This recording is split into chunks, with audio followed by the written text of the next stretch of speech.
Journalism రంగంలో నిలువెత్తు నిదర్శనం నిరంతర శ్రామికుడు కె శ్రీనివాసరెడ్డి గారిపై తెలంగాణ ప్రభుత్వం మరోసారి నమ్మకాన్నిచ్చింది.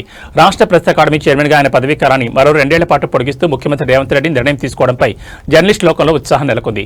ఈ సందర్భంగా సంగారెడ్డి జిల్లా ఆందోళన నియోజకవర్గ కేంద్రం జోగిపేటలో టీయూడబ్ల్యూజీ ఆధ్వర్యంలో జర్నలిస్టులు భారీ ఎత్తున సంబరాలు జరుపుకున్నారు. టపాకాయలు కాలుస్తూ మిఠాయిలు పంపిణీ చేస్తూ తమ ఆనందాన్ని వ్యక్తం చేశారు. అక్షరాన్ని ఆయుధంగా మలుచుకుని జర్నలిస్టుల హక్కుల కోసం పోరాడుతున్న శ్రీనివాసరెడ్డి నాయకత్వంలో మీడియా రంగం మరిన్ని శిఖరాలు అధిరోహిస్తుందని జర్నలిస్టులు కొనియాడారు. గ్రామీణ జర్నలిస్టుల సంక్షేమం నైపుణ్య అభివృద్ధికి ఆయన చేస్తున్న కృషి వెలకట్టలేదని పేర్కొంటూ ఈ అవకాశాన్ని కల్పించిన ప్రభుత్వానికి ధన్యవాదాలు తెలిపారు.